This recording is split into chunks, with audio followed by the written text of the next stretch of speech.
नमस्कार, आप देख रहे हैं फर्स्ट इंडिया न्यूज और आपके साथ में विजेंद्र सोलंकी। इस वक्त की बड़ी खबर का रुख करते हैं। राज्यसभा से घनश्याम तिवारी होंगे उम्मीदवार और इस पर मोहर लग गई है। और फर्स्ट इंडिया ने कल 24 घंटे पहले यह कंफर्म कर दिया था कि घनश्याम तिवारी राज्यसभा में बीजेपी की तरफ से उम्मीदवार होंगे और उस पर एक बार फिर से मोहर लगती हुई इस वक्त की बड़ी खबर, घनश्याम तिवारी को बीजेपी ने राज्यसभा के लिए उम्मीदवार बनाया है और इस पर मोहर लग गई है।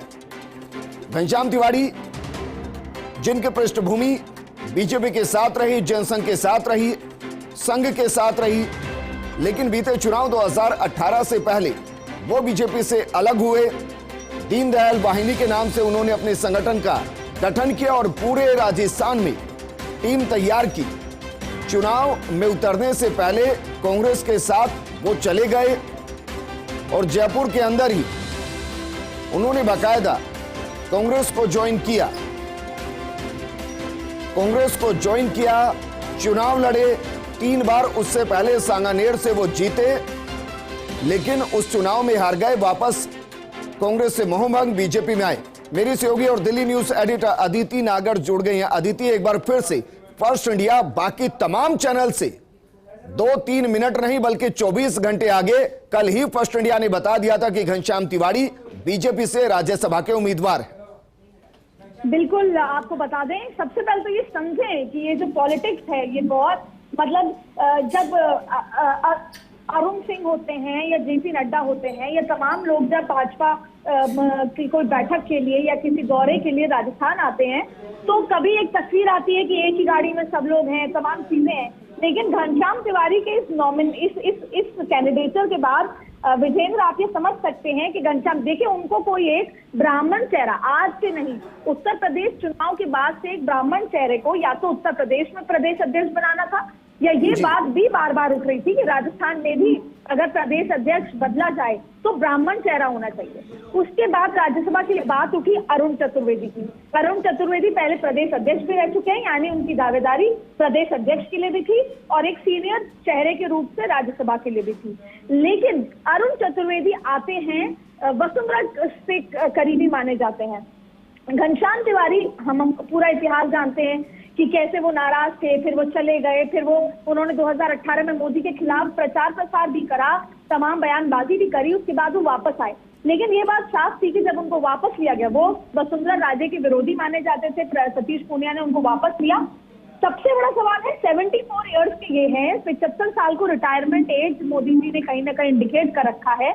और देखिए, ब्राह्मण जरूर ये जरूर साधा जा सकता है कि इससे ब्राह्मण सद रहे हैं, और कहीं ना कहीं घनश्याम तिवारी ने प्रदेश अध्यक्ष सतीश पूनिया से भी ये माना जाता है, ये कहा जा रहा है, दावा नहीं करते लेकिन इस तरह की बात आई है कि उन्होंने कहा कि देखिए, मैं बहुत स्ट्रगल में रहा, तमाम चीजें रही, मेरा राजनीतिक करियर ऐसा रहा, अगर अंत में मैं राज्यसभा सांसद बन जाऊंगा तो मेरा राजनीतिक जो सफर है वो फुलफिल हो जाएगा, पूरा इसे कह सकते हैं कि मैं सज जाऊंगा। वहीं अब देखिए, एक तो ब्राह्मण, दूसरा राज्यसभा पहुंच गए, यानी कि अब राजस्थान में प्रदेश अध्यक्ष ब्राह्मण बनाने की कोई बात नहीं उठी जी। दूसरी बड़ी बात है कि वसुंधरा राजे की विरोधी है, तो कहीं ना कहीं ये मैसेज चला जाता है कि वसुंधरा राजे की पार्टी में उस तरीके से नहीं चल रही जैसी चलनी चाहिए, क्योंकि अगर चलती तो ये नाम नहीं आता। इसके इतर वसुंधरा राजे के जो संबंधित लोग हैं वो ये कह रहे हैं कि जब 40 नाम भेजे गए थे, जब सबसे पहले एक 40 नामों पर चर्चा हुई, उसमें से 30 दिल्ली भेजे गए, तो वसुंधरा राजे ने ना कोई नाम देखे, ना समझे और ना कोई अपना प्रेफरेंस दी। लेकिन यहाँ से ब्राह्मण चेहरा वसुंधरा खेमे को, एक गुट को ऑब्वियसली हल्का इसमें साबित होता है कि एक गुट इसमें कमजोर है। वहीं इसके इतर भजन लाल को भी कहा जा रहा था कि वो भी जाएंगे, क्योंकि चंद्रशेखर, जो कि काफी पावरफुल कह सकते हैं कि इस पूरे कड़ी में है, वो चाहते थे कि भजन लाल को भेजा जाए राज्यसभा। वो युवा नेता भी हैं, ब्राह्मण हैं, और उनको भेजा जाए राज्यसभा। तो भाजपा के अंदर ही बहुत बार बहुत अलग अलग तरीके से लॉबिंग हुई, एंड तक हुई, यहाँ तक कि जब फर्स्ट इंडिया ने खबर चलाई उसके बाद तक भी लॉबिंग होती रही।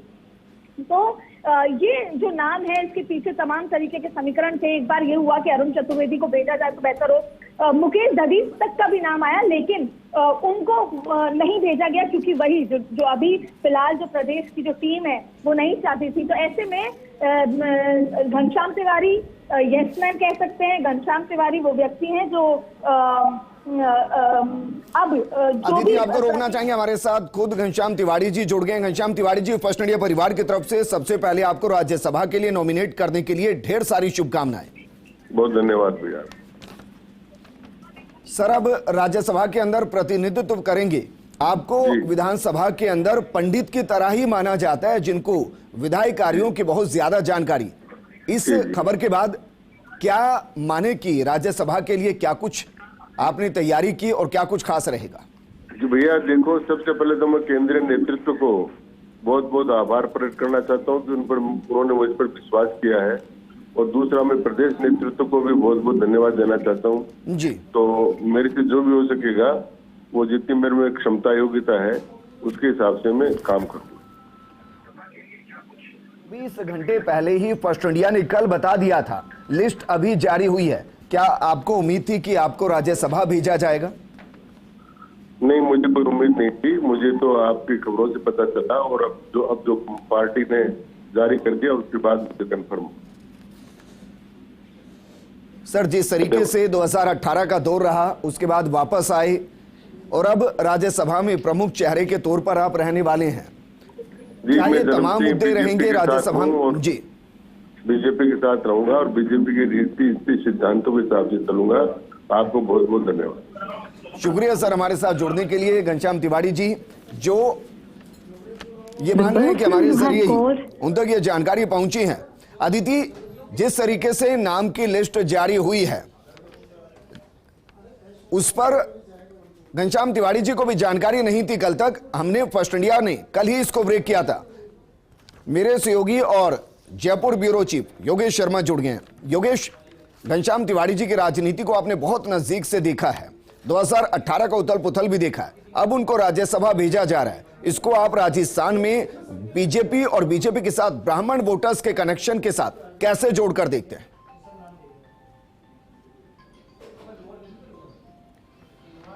योगेश, क्या मुझे सुन पा रहे हैं? वापस रुक करेंगे। अदिति हमारे साथ बनी हुई है। अदिति, क्या इसे हम बीजेपी के 2023 के उस टैक्टिक्स के तौर पर देखें जहां ब्राह्मण वोटर्स को वापस अपने साथ जोड़ना है, जो शायद इस बात से नाराज है कि बीजेपी प्रदेश अध्यक्ष जिस पर ज्यादातर ब्राह्मण रहे हैं, वहां एक जाट के तौर पर बीते वक्त में लाए गए और वहां से ब्राह्मण ये सोच रहे थे कि शायद नजरअंदाजगी बढ़ी है, इस सीट के जरिए उसको कम किया गया?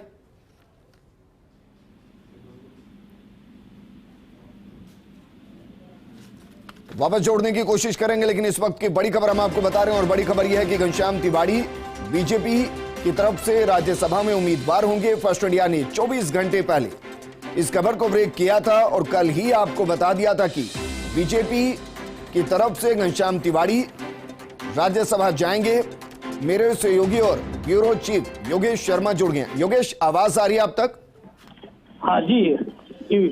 योगेश, सवाल यह है कि घनश्याम तिवारी को राज्यसभा भेजा जा रहा है। 2018 का उथल पुथल आप जानते हैं, घनश्याम तिवारी जी की राजनीति को आप बेहतर तरीके से समझते हैं। क्या ये 2023 के परिप्रेक्ष्य में बीजेपी का ब्राह्मण वोटर्स के साथ एक मजबूत जुड़ाव उस नजर से देखें? देखिए, परंपरागत रूप से बीजेपी से जुड़ाव रहा है ब्राह्मण वोटर्स का, लेकिन अभी आपने देखा होगा पिछले कुछ समय में ब्राह्मण राजनीति बीजेपी में हाशिए पर रही, खासतौर पर संगठन में भी कोई बड़ा पद नहीं रहा और ना ही विधानसभा के अंदर जी। तो एक कॉमन सेंसस बीजेपी में बन रहा था कि ब्राह्मण लीडरशिप को आगे लाया जाए, और घनश्याम तिवारी को बीजेपी में लाने के पीछे भी यही मकसद था कि इनको आगे बढ़ाना है। और विजेंद्र, बहुत सोची समझी रणनीति के तहत ही घनश्याम तिवारी को आगे लाया गया, और इसमें सबसे बड़ी भूमिका संघ परिवार की रही। वो संघ परिवार जिसकी जड़ों से ही घनश्याम तिवारी का जन्म हुआ, तो निश्चित तौर पर संघ परिवार और सतीश पूनिया इसमें मेजर रोल अगर कहा जाए तो सतीश पूनिया का है, जिन्होंने अपना मशवरा ऊपर दिया और उसके बाद ये कहा जा सकता है कि घनश्याम तिवाड़ी के नाम पर औपचारिक तौर पर सहमति बनी। तो बहुत बड़ा घटनाक्रम है और अपने आप में ये इसलिए बहुत ही इम्पोर्टेंट बात है कि घनश्याम तिवाड़ी को आगे फ्रंट पर लाकर न केवल शेखावाटी की बेल्ट, क्योंकि घनश्याम तिवाड़ी राजनीति जयपुर से कर रहे हैं, जयपुर सांगानेर से वो विधायक रहे जी, लेकिन मूल रूप से वो सीकर जिले के रहने वाले सीकर के निवासी है। आपातकाल के जमाने में वो जेल में भी रहे थे और शुरू से उनका जनसंघ का और जी।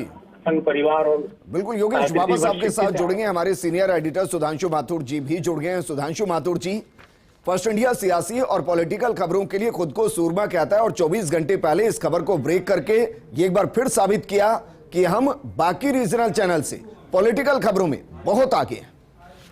देखिए विजेंद्र, इसमें कोई डाउट नहीं। और कल जब हमने खबर ब्रेक करी तो मेरे ख्याल से हिंदुस्तान के हम एकमात्र चैनल थे जिसने राज्यसभा के नामों की घोषणा का श्री गणेश अपने चैनल के ऊपर किया। नाम था घनश्याम तिवाड़ी का। जैसे ही खबर ब्रेक हुई तो पूरे देश के अंदर एक हलचल हुई कि आखिर अभी तक तो कहीं पर नामों को अंतिम रूप ही नहीं दिया गया। लेकिन इसी बीच में फर्स्ट इंडिया ने घनश्याम तिवाड़ी का नाम जैसे ही अपने दर्शकों के बीच में दिया तो उसके बाद लगातार जो फ़ोन की घंटियां थी हम सबकी घनघना रही थी और हर आदमी पूछ रहा था कि आपके पास ये खबर कहाँ से आई, आपके पास सोर्स कौन सा है। हमारा एक ही जवाब था कि हमारा जो सोर्स है वो ऑथेंटिक है और अगर हमारे दिल्ली ब्यूरो की हमारी एडिटर ने हमें खबर दी है तो वो पूरी तरह से पुख्ता खबर है। हो सकता है कि घोषणा जो है वो देर से हो। खुद घनश्याम तिवाड़ी जी से मेरी बातचीत हुई, उन्होंने कहा यार ऐसा तो नहीं है कि जो है तुमने नाम मेरा डिक्लेयर कर दिया और बाद में कोई दिक्कत हो जाए। तो हमारा इतना सा कहना था कि ऑथेंटिक जानकारी है घनश्याम जी और आपको ही टिकट मिलेगा चूंकि आपका नाम फाइनल हुआ है। और आज हमारी एडिटर अदिति की जो खबर के ऊपर मोहर लगी और आज पूरा देश देख रहा है कि जो हमारी विश्वसनीयता है विजेंदर वो अभी भी बरकरार है और फर्स्ट इंडिया खबरों के मामले में अपने दर्शकों को सबसे पहले खबर देने के मामले के अंदर फर्स्ट है और फर्स्ट रहेगा।